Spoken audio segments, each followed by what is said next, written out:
دین حق سے کرے خود کو سیراب،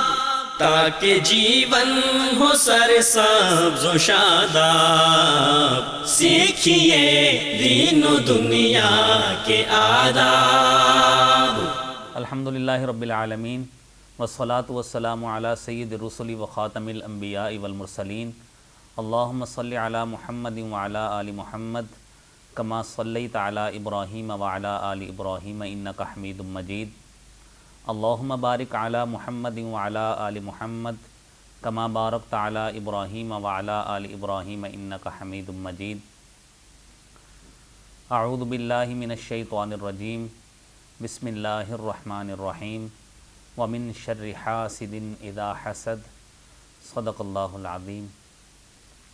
ناظرین کرام، پروگرام دین و دنیا کے آداب کے حوالے سے آج چھٹا موضوع حسد کے حوالے سے ہے۔ لفظ حسد یہ کیا ہے، اس کا لغوی اور اصطلاحی معنی کیا ہے، اور شریعت اسلامیہ میں اس کے دونوں بنیادی ماخذ قرآن اور حدیث مبارکہ میں اللہ رب العزت نے اور نبی کریم صلی اللہ علیہ وسلم نے اس کو کس طرح استعمال کیا ہے، اور ہمارے لیے اس حوالے سے کیا تعلیمات ہیں، اس حوالے سے بات ہوگی۔ لفظ حسد یہ عربی زبان کا لفظ ہے، اور علامہ ابن منظور نے لسان العرب میں اس کی یوں تعریف کی ہے، فرماتے ہیں الحسد ان تتمنى زوال نعمت المحسود۔ حسد یہ ہے کہ کوئی آدمی کسی نعمت کے ختم ہونے کی خواہش کرے ایسے آدمی سے جو دوسرے کے پاس ہے، جس سے وہ حسد کر رہا ہے۔ لفظ حسد، حاسد اور محسود۔ حاسد اس آدمی کو کہتے ہیں جس میں یہ برائی پائی جاتی ہے، جس میں یہ بری عادت اور بری خصلت پائی جاتی ہے، اس کو حاسد کہتے ہیں۔ اور جس شخص سے یہ نعمت چھیننے کی وہ تمنا کرتا ہے، نعمت سنیچ کرنے کی تمنا کرتا ہے، وہ محسود کہلایا جاتا ہے۔ گویا یہ تمنا کرنا، یہ خواہش کرنا کہ یہ نعمت جو فلاں کے پاس ہے یہ اس سے چھن کر ختم ہو جائے یا میرے پاس آ جائے، یہ دونوں چیزیں حسد کے زمرے میں آتی ہیں۔ یہ حسد کی بیماری اتنی بری بیماری ہے کہ اللہ رب العزت نے اس کو قرآن کریم میں بھی تقریباً 4 مختلف مقامات پہ اس کا تذکرہ کیا ہے، اور اس کا کچھ تذکرہ تو اہل کتاب کے حوالے سے کیا ہے، اور کچھ تذکرہ اس کا ہمارے لیے کچھ آداب کے حوالے سے کیا ہے کہ ہمیں اپنی زندگی گزارتے ہوئے کن کن آداب کو دھیان رکھنا چاہیے، اور کن کن مینرز کے حوالے سے ہمیں اپنے آپ کے کردار کو ڈیل کرنا ہے۔ حسد کو اللہ تعالیٰ نے اس معنی میں بھی بیان کیا ہے، جب اہل کتاب مومنوں کے پاس نبی کریم صلی اللہ علیہ وسلم کے مبعوث ہو کر آنے اور پھر مسلمانوں کی تعداد کے بڑھنے اور مسلمانوں کی سلطنت اور ان کی اسٹیٹ کے وسیع ہو جانے پر خوف اور خطرہ محسوس کرنے لگے، تو یہ عادت جو ان کے اندر دل میں پیدا ہوئی، مسلمانوں کے خلاف جذبات ابھرنے لگے، وہ جذبات ایسے نہیں تھے، بلکہ وہ جذبات حسد پر مبنی تھے، اور وہ یہ برداشت نہیں کرتے تھے کہ وہ جو سلطنت یا وہ جو مقام، جو مرتبہ اور جو سٹیٹس ہمیں حاصل ہے، وہ خیر مسلمانوں کے پاس جا رہا ہے، اور جو ہمارا معیار اس وقت تک تھا وہ ہم سے چھن کر کہیں اور منتقل ہو رہا ہے۔ تو اللہ رب العزت نے ان کی عادت کو یوں بیان کیا کہ وَدَّ كَثِيرٌ مِّنْ أَهْلِ الْكِتَابِ لَوْ يَرُدُّونَكُم مِّن بَعْدِ إِيمَانِكُمْ كُفَّارًا حَسَدًا مِّنْ عِندِ أَنفُسِهِمْ مِّن بَعْدِ مَا تَبَيَّنَ لَهُمُ الْحَقُّ، کہ نبی صلی اللہ علیہ وسلم آ گئے، قرآن نازل ہو گیا، اب حق واضح ہو چکا ہے، لیکن اس کے باوجود یہ لوگ چاہتے ہیں کہ تم اپنے اس دین کو چھوڑ کر دوبارہ تم اسی قوم کی طرف لوٹ جاؤ ان جہلاء میں دوبارہ واپس آ جاؤ، ان بت پرستوں میں واپس آ جاؤ، اور اسی طرح آپ جہلاء والے عمل کریں جو ہم کرتے ہیں۔ یہ ان کی عادت پیورلی یہ حسد پر مبنی تھی، یہ کچھ اور نہیں تھا۔ اس کے بعد یہی حسد یہ ایسی بری عادت اور خصلت ہے کہ یہ نہ صرف یہ انسان کے کردار کو داغدار کرتی ہے بلکہ اس کے نامہ اعمال کو بھی ختم کر کے رکھ دیتی ہے۔ وہ نامہ اعمال کس طرح ختم ہوتا ہے؟ نبی کریم صلی اللہ علیہ وسلم نے فرمایا ہے کہ ایاکم الحسد فإن الحسد یأکل الحسنات، کہ اے لوگو تم حسد سے بچو، ان الحسد یأکل الحسنات، کیونکہ یہ حسد کی بیماری اتنی بری بیماری ہے، یأکل الحسنات، کہ یہ تمام کی تمام نیکیوں کو کھا جاتی ہے۔ کما تأکل النار الحطب، جس طرح آگ خشک لکڑیوں کو کھا جاتی ہے، اسی طرح حسد کی بیماری اتنی بری بیماری ہے کہ یہ انسان کی نیکیوں کو ختم کر کے رکھ دیتی ہے۔ اور جب انسان میں یہ بری عادت، یہ بری خصلت آتی ہے تو اس کے آنے کے ساتھ ساتھ اس کے کردار میں بھی تبدیلیاں واقع ہوتی ہیں، اس کے عمل میں بھی تبدیلیاں واقع ہوتی ہیں، اور اس کے ایٹیٹیوڈ میں، اس کے رویے میں، اس کی پبلک ڈیلنگز میں، اس کے انڈیویجول افیئرز میں، اس کے کمیونل افیئرز میں، سارے کے سارے طور و اطوار میں ایسی تبدیلیاں اور چینجز رونما ہوتی ہیں کہ جس کو کنٹرول کرنا پھر اس کے بھی بس میں نہیں رہتا، اور وہ اپنی نیکیوں کو بھی داغدار کر جاتا ہے، اپنے نامہ اعمال کو بھی داغدار کر جاتا ہے، اور اس کے ساتھ ساتھ اپنے بدن کو بھی مصیبت میں ڈالتا ہے، نیکیوں کو بھی ختم کروا بیٹھتا ہے۔ علامہ ماوردی نے ادب الدنیا والدین میں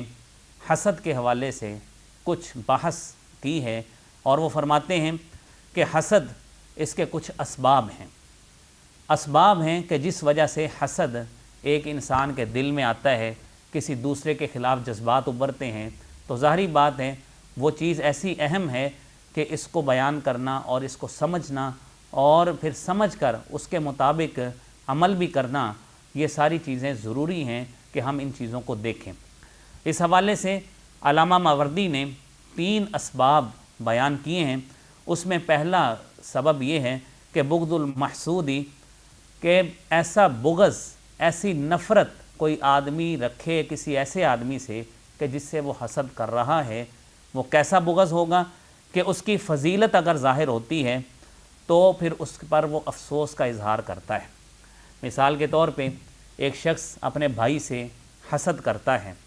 اور وہ حسد اس وجہ سے کرتا ہے کہ اللہ تعالیٰ نے اس کو کسی مال میں مسابقت دی ہے، اس میں اس کو اللہ تعالیٰ نے سپیریئر رکھا ہے اور اس کو انفیریئر رکھا ہے، اور اسی طرح اللہ رب العزت نے اس کو کسی دنیاوی نعمت میں، کسی بھی اچھی چیز میں جس میں معاشرے میں برتری خیال کیا جاتا ہے، اس کو وہ اپنے لیے یہ سمجھتا ہے کہ اس کو فضیلت دی گئی ہے، یہ اس کے پاس سے ختم ہو جائے۔ جب یہ عادت ذہن میں آ گئی، یہ عادت ہمارے عمل میں آ گئی، یہ کردار کا ہمارے کا حصہ بن گئی، تو ہماری نیکیاں اس وقت سے ختم ہونا شروع ہو جائیں گی۔ یہ علامہ ماوردی نے یہ پہلا سبب بیان کیا ہے۔ ناظرین کرام، حسد کے حوالے سے جو دوسرا سبب ہے وہ یہ کہ محسود میں، یعنی ایسا شخص جس سے حسد کیا جا رہا ہے، اس میں ایسی صفت کا پایا جانا کہ جس سے حاسد خود عاجز ہو، یعنی اس میں اچھی صفت موجود ہے لیکن حسد کرنے والا اس بات سے عاجز ہے، وہ انکیپیبل ہے کہ یہ وہ کام نہیں کر سکتا، لیکن یہ کام نہیں کر سکتا اس میں ویسے ہی کوالٹیز نہیں ہیں، اس میں ایسی ڈیکسٹیریٹیز موجود نہیں ہیں، اتنے گٹس موجود نہیں ہیں کہ یہ وہ کام کر سکے، لیکن اس کے باوجود یہ خواہش یہ رکھتا ہے کہ چونکہ اس میں یہ قابلیت یہ کام کرنے کی موجود ہے، میرے اندر یہ قابلیت نہیں ہے، لہذا اس کی قابلیت بھی ختم ہو جائے۔ ناظرین کرام، جب یہ عادت، یہ بھی کردار کا حصہ بن جائے، یہ بھی عمل کا حصہ بن جائے، تو اس کا مطلب یہ ہے حسد کی بیماری، حسد کی آگ، یہ نفرت کی آگ یہ ہمارے دل میں بیٹھنا شروع ہو گئی، جس وجہ سے نیکیوں کا ضیاع ہونا، نیکیوں کا ضائع ہونا اور پیرش ہونا اس وقت سے شروع ہو جائے گا۔ ناظرین کرام، حسد کا تیسرا سبب جو بیان کیا ہے وہ یہ ہے کہ ان یکون فی الحاسد شح بالفضائل، کہ حاسد میں فضائل کی وجہ سے ایسی تنگ دستی ہو، ایسی تنگ دلی اور نعمتوں سے ایسا بخل ہو کہ دوسروں میں جس سے وہ حسد کر رہا ہے اس میں فراخ دلی ہے، لیکن اس میں تنگ دلی ہے۔ مال اس کے پاس بھی موجود، مال دوسرے کے پاس بھی موجود، اس میں یہ ہمت ہے، اس میں اس کے دل میں اتنا جذبہ موجود ہے کہ وہ مال خرچ کرتا ہے، لیکن یہ مال خرچ نہیں کرتا۔ اس کو بھی نعمت دی، اس کو بھی نعمت دی، وہ لوگوں کی خدمت کرتا ہے، یہ خدمت نہیں کرتا۔ اور اسی ڈفرنس کی وجہ سے جو دونوں کریکٹرز میں ڈفرنس پایا جاتا ہے حاسد اور محسود میں، اسی وجہ سے بندہ یہ سوچنا شروع کر دے کہ چونکہ میں یہ کام نہیں کرتا لہذا اس کو بھی یہ کام نہیں کرنا چاہیے۔ وہ دل ہی دل میں اپنے کردار کے لیے، اپنے نامہ اعمال میں ایک ایسی آگ خود بخود بھرتا جاتا ہے کہ جس سے محسود کے دل میں اس کے عمل کے حوالے سے، اس کے حوالے سے تو اس کو کچھ نہیں ہوگا، لیکن جو حسد کرنے والا ہے وہ اپنی نیکیوں کو گنوا بیٹھے گا۔ اور یہ قسم ایسی قسم ہے، تیسری قسم، کہ یہ سب سے خطرناک ہے۔ اور یہ حسد کو شر اور طاقت سے اگر بندہ حاصل کرے تو تب بھی اس کے لیے نقصان دہ، اگر عاجزی سے حاصل کرے تب بھی اس کے لیے نقصان دہ ہے۔ ہر لحاظ سے یہ اس کے لیے نقصان دہ ثابت ہوگا، کیونکہ جب اللہ تعالیٰ نے وسائل ہر اعتبار سے دیے تو اس کو اسی طرح ہی قابل عمل بنانا اور ان کو بروئے کار لانا اور ان کو پریکٹیکل میں لے کے آنا، تو یہ ہر انسان کا انفرادی فعل ہے جو اس کو اپنے لیے کرنا چاہیے، دوسروں کے لیے بھی دعا کرنی چاہیے، اپنے لیے بھی اللہ رب العزت سے اس کو توفیق کی یہ دعا کرتے رہنا چاہیے۔ ناظرین کرام، یہ حسد کے اسباب اس حوالے سے ہمیں یہ بات واضح ہو جانی چاہیے کہ اس کا اصل محل اور تھیم یہی ہے کہ بندے کے پاس جو نعمت ہے، اگر نعمت ہے تو اس کو اللہ کا شکر کرنا چاہیے اور اس نعمت کو دوسروں کے فائدے کے لیے بھی استعمال کرنا چاہیے۔ لیکن اگر اس نعمت کی کمی ہے تو دوسروں سے یہ خواہش نہیں کرنی چاہیے کہ اس کے پاس سے وہ نعمت چھن جائے اور میرے پاس وہ آ جائے، یہ خواہش نہیں کرنی چاہیے، بلکہ اللہ رب العزت سے یہ دعا کرنی چاہیے کہ اے اللہ رب العزت، اگر تو نے اس کو نعمت دی ہے، اے مالک تو مجھے بھی وہ نعمت دے، تاکہ جس طرح فضائل کا وہ حقدار ٹھہر رہا ہے اسی طرح فضیلت کے ہم بھی حقدار ٹھہریں۔ اسی طرح ناظرین کرام، نبی کریم صلی اللہ علیہ وسلم کے صحابہ کرام کی بڑی اچھی مثالیں موجود ہیں۔ صحابہ کرام نے نبی کریم صلی اللہ علیہ وسلم سے کہا کہ اے اللہ کے رسول صلی اللہ علیہ وسلم کہ پچھلے لوگ کثرت کے ساتھ نیکیوں کا ان کو موقع ملا، کیوں کہ ان کی عمر بہت زیادہ ہوا کرتی تھی اور سینکڑوں سال ان کی عمر ہوتی تھی، وہ کثرت کے ساتھ اللہ کو یاد کر لیتے تھے، نمازیں پڑھ لی، روزے رکھ لیے اور دیگر نیکیوں کے کام کر لیے۔ آپ دیکھیے کہ انہوں نے یہ نہیں کہا کہ ان کی نیکیاں کم کریں،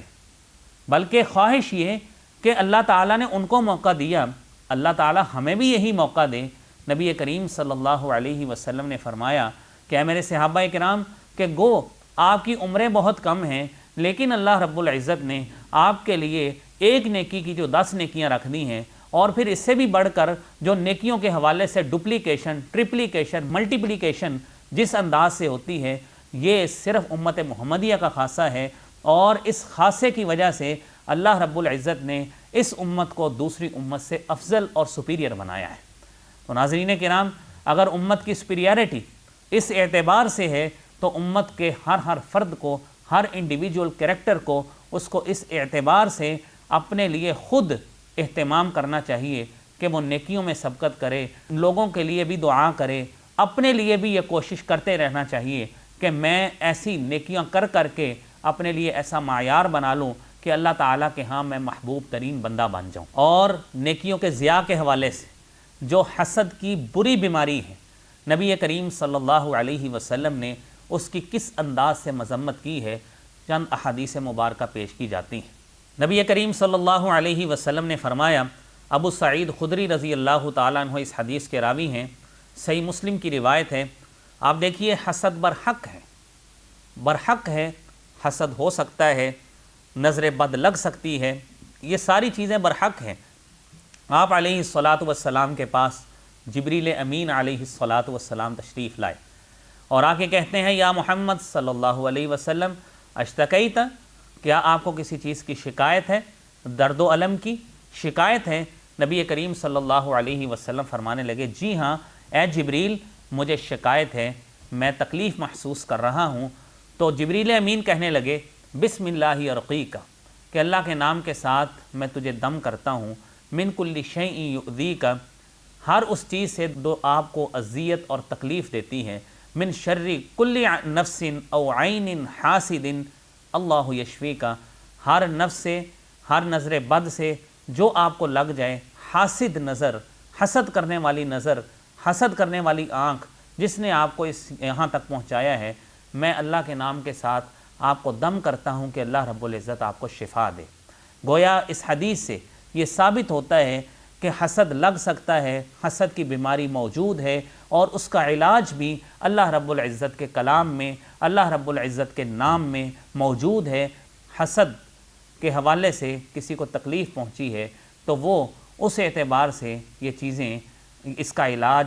ان الفاظ کے ساتھ جو جبریل امین علیہ الصلاۃ والسلام نے فرمائے کہ بسم اللہ ارقیک من کل شیء یؤذیک من شر کل نفس او عین حاسد اللہ یشفیک، بسم اللہ ارقیک، ان الفاظ کے ساتھ وہ دم کر سکتا ہے۔ ناظرین کرام، یہی حسد یہ اتنی بری بیماری ہے کہ نبی کریم صلی اللہ علیہ وسلم نے اس کو پرانی امتوں کی بیماری قرار دیا ہے۔ میں نے ابتدا میں آپ کے سامنے عرض کیا کہ حسد اہل کتاب میں کس طرح مومنوں سے ان کو حسد ہے۔ اللہ کے رسول صلی اللہ علیہ وسلم فرماتے ہیں کہ یہ حسد انہ سیصیب امتی داء الامم، کہ میری امت کو پرانی امت کی بیماریاں ان قریب پہنچیں گی۔ صحابہ کرام نے فرمایا وما داء الامم، کہ اللہ کے رسول صلی اللہ علیہ وسلم پچھلی امتوں کی بیماریاں کون سی ہیں؟ اللہ کے رسول صلی اللہ علیہ وسلم نے چند چیزیں گنوائیں۔ آپ نے فرمایا الاشر والبطر والتکاثر والتنافس فی الدنیا والتباعد والتحاسد، یعنی ایک دوسرے سے آگے نکلنا، ایک دوسرے سے دوریاں پیدا ہونا، اور ایک دوسرے سے نفرت کرنا، اور پھر حسد کرنا، اور حسد یہاں تک انسان کو لے آتا ہے حتی البغی، کہ انسان بغاوت پہ اترتا ہے، ثم الحرج، پھر قتل و غارت پہ اترتا ہے۔ ناظرین کرام، یہی وہ بیماری ہے کہ جو انسان کو دونوں کریکٹرز کے درمیان، مسلمان انڈیویجولز کے درمیان، کمیونٹی لائف میں ایک کریکٹر دوسرے کریکٹر سے کس طرح دور ہوتا ہے اور دوریاں بڑھتی ہیں، اور پھر یہ دوریاں یہیں پہ ختم نہیں ہوتی۔ حسد کی آگ ان کو بغاوت پہ اکساتی ہے، حسد کی آگ پھر ان کے درمیان اتنی نفرت بڑھاتی ہے کہ وہ اس کو قتل بھی کروا دیتی ہے۔ انسانیت کے حوالے سے سب سے پہلا قتل جو ہوا وہ بھی اسی حسد کی بنیاد پہ ہوا۔ آدم علیہ الصلاۃ والسلام کے دونوں بیٹے حابیل اور قابیل، قابیل نے حابیل کا قتل صرف اس وجہ سے کیا کہ اس میں حسد کی بیماری تھی، اور حسد کی بیماری نے اس کو یہاں تک پہنچا دیا کہ میری قربانی کیوں قبول نہیں ہوئی، تیری کیوں ہوئی ہے۔ حالانکہ چاہیے تو یہ تھا کہ جس طرح حابیل نے کہا تھا کہ انما یتقبل اللہ من المتقین، کہ اللہ رب العزت صرف متقین کی چیزیں قبول کرتے ہیں، اس کو متقین کی صفات اپنانا چاہیے تھیں، لیکن اس قابیل نے متقین کی صفات اپنانے کی بجائے اس نے کیا کیا، اس نے اپنے بھائی کا قتل کر دیا۔ تو یہ پہلا قتل انسانیت کا، یہ بھی حسد کی بنیاد پہ ہوا۔ تو ناظرین کرام، اللہ رب العزت نے جب ابلیس کو حکم دیا تھا کہ آپ آدم علیہ الصلاۃ والسلام کو سجدہ کریں، اس میں بھی حسد کی بیماری، اس نے بھی یہی کہا کہ خلقتنی من نار وخلقتہ من طین، کہ تو نے اس کو تو نے مٹی سے پیدا کیا، خلقتنی من نار، مجھے تو نے آگ سے پیدا کیا، آگ تو اوپر کو جاتی ہے، زمین پاؤں تلے روندی جاتی ہے، میں اس کو کیوں سجدہ کروں؟ اس نے اپنے آپ کو بڑا سمجھا اور اس کو حقیر سمجھنا چاہا، تو جس وجہ سے اللہ رب العزت نے اس کو اپنے دربار سے نکال دیا۔